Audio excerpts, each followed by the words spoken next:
정신건강의학과 전문의 최명기입니다. 오늘은 외로움에 대해서 우리가 알아보고자 합니다. 외로워 보이는 것과 외로운 것은 다릅니다.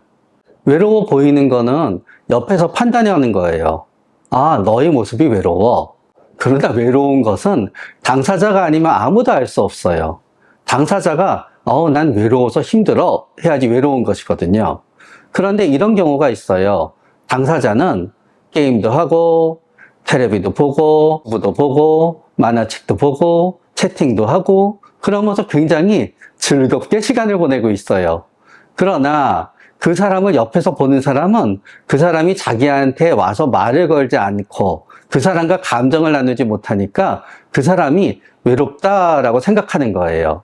그러나 역설적으로 생각하게 되면 이런 거지요.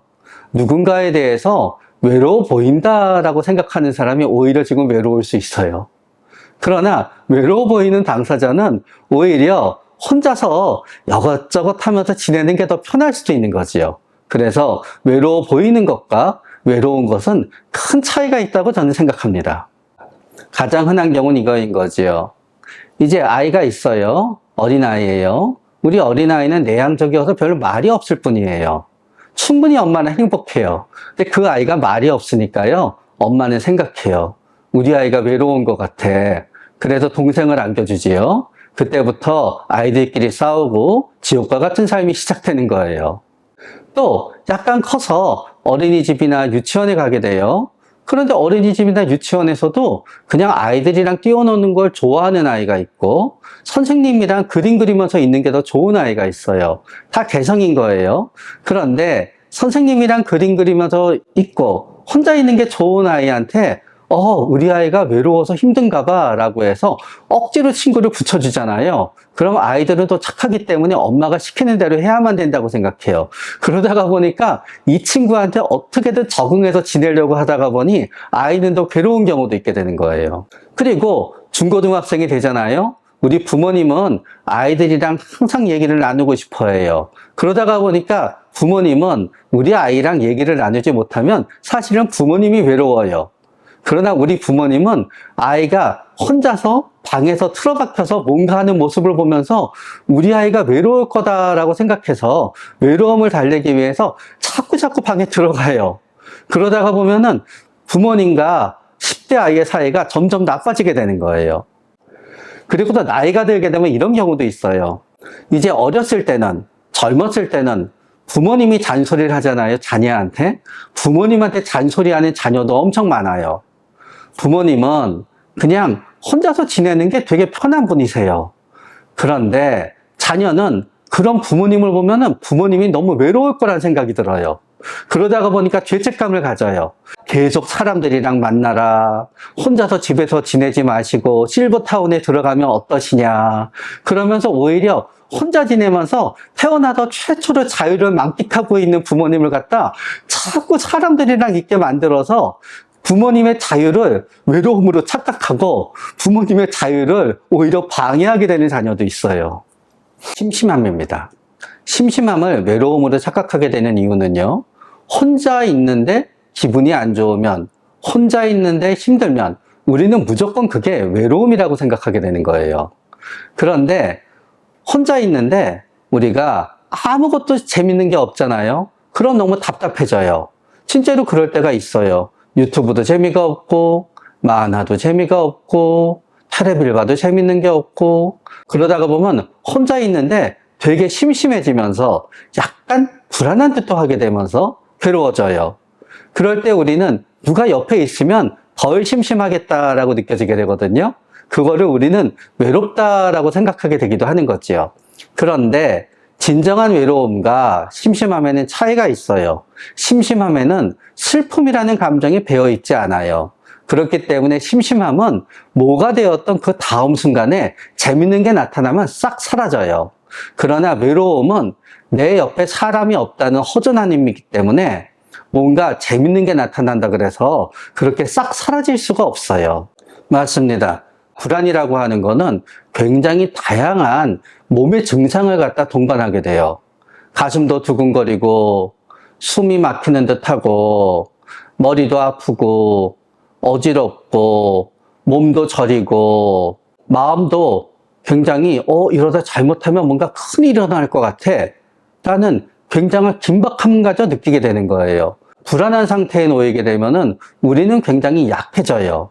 약해지기 때문에 나를 지지해줄 누군가가 필요하게 되지요. 그런데 외로움과의 차이는 어디에 있냐 하면은 외로움은 내 인생에 굉장히 중요한 누군가가 옆에 있어야 되는데 없는 거예요.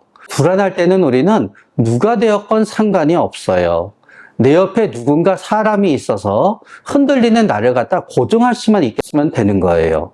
그렇기 때문에 불안할 때는 누군가를 원하는 게 아니라 그냥 하나의 치료 도구로서 인간을 원하게 되는 거지요. 그래서 우리가 인간관계에서 가장 많은 실수를 저지를 때가 우리가 불안할 때예요.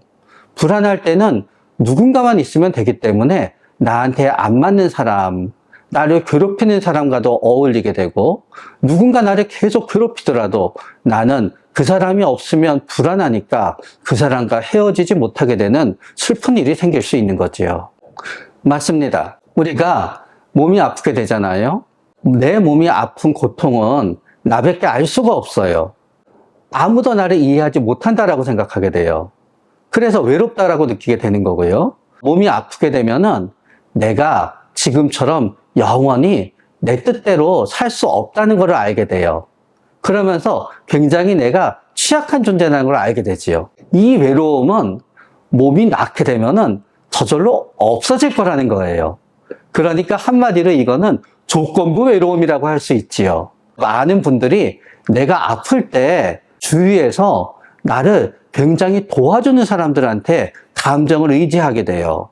그런데 막상 내 몸이, 그 사람 몸이 아파지지 않게 되잖아요. 그러면 그 결속력이 낮아지게 돼요. 굉장히 아플 때 누군가를 성심성의껏 돌봤던 분들이 그분의 아픔이 사라지고 나서 다시 거리가 생기게 되면서 굉장히 속상해하고 자신이 이용을 당했다라고 생각해서 슬픔을 느끼게 되는 경우도 있게 되는 거죠. 그렇진 않다고 생각합니다. 저는 내향적인 분에 대해서 이렇게 정의해요. 혼자 있을 수 있는 능력이 높은 사람이에요. 혼자 있을 수 있는 능력이 높다는 거는 혼자 있어도 불편한 감정을 덜 느끼는 거고, 따라서 혼자 있어도 외로움을 덜 느끼는 사람만이 내향적인 사람이 될 수 있는 거예요. 반대로 내향적인 분들은요, 사람들이 많은 곳에 가 있고 그 사람들이 막 재밌게 떠들고 있는 걸 보고, 그런데 나는 거기에 확 끼어들지 못할 때요, 오히려 그때 어색함과 외로움을 느껴요. 그리고 집에 들어오면은 오히려 외로움을 덜 느끼면서 마음이 굉장히 편해져요. 그렇기 때문에 내향적인 사람이 외로움에 취약할 것이다 는 어떤 의미에서 우리의 선입견일 수도 있어요. 외향적인 분들은 사람들이랑 있으면 외롭지 않아요. 그 얘기를 반대로 하잖아요. 외향적인 분들은요, 혼자만 있게 되는 상황이 너무너무 힘든 거예요. 그렇기 때문에 외향적인 분들이 누군가와 어울릴 수 없는 상황이 되잖아요. 혼자만 있어야만 되는 상황이 되잖아요. 그때는 내향적인 사람보다 더 쉽게 외로움을 느낄 수 있게 되는 거예요. 그리고 우리가 누군가랑 있을 때 외로움을 느끼지 않는다는 거는 단지 사람만 있어서 되는 건 아니에요. 내향적인 분들 중에서 어떤 분들은 그 장소에 있는 모든 사람이 나를 좋아해 줄 때 나는 만족해요. 거기서 한두 사람, 두세 사람이더라도 나에 대해서 싫어하거나 나에 대해서 없는 것처럼 취급하게 되잖아요. 그때는 상당히 커다란 외로움을 느끼게 돼요. 그런데 우리가 매번 그 장소에 있는 사람들이 전부 다 나를 좋아해주고 항상 나한테 호응해주고 나를 반겨줄 수만은 없잖아요. 외향적인 분들 중에서 어떤 분들은 외로움에 더 취약할 수도 있는 거지요. 처음의 이유는 어떤 분들은 24시간 일상 공유에 대한 심리를 갖고 계세요. 그러니까 계속 누군가랑 24시간 일상 공유를 해야 되거든요.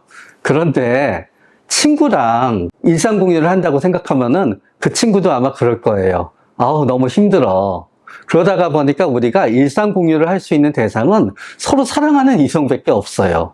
일상 공유가 되지 않으면 굉장히 허전하다고 느끼는 분들은 연인이 없으면 일상 공유를 할 수 있는 대상이 없으니까 굉장히 허전하다고 느끼게 돼요. 이제 스킨십이에요. 우리는 누구나 스킨십을 필요로 하는 정도가 달라요.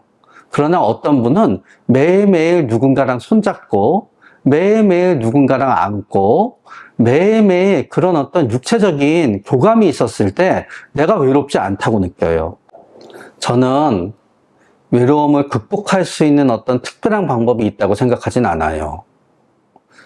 외로움은 그냥 어느 정도 시간이 지나고 때가 되면 나한테 지나가요. 우리는 그렇게 어떤 방법에 따라서 일관되게 계획적으로 우리는 행동하게 되지가 않아요. 너무너무 힘들고 괴롭고 외로워서 죽겠다는 생각이 들잖아요. 그럴 때는 그냥 누구나한테라도 연락해도 돼요. 그러나 또 외롭지 않으려고 너무나 많은 사람을 만나다가 지치잖아요. 그럴 때는 또 혼자 있어도 돼요. 그거를 우리는 이렇게도 해봤다 저렇게도 해봤다 하면서 결국은 외로움이 지나갈 때까지 우리는 견디게 되는 거예요.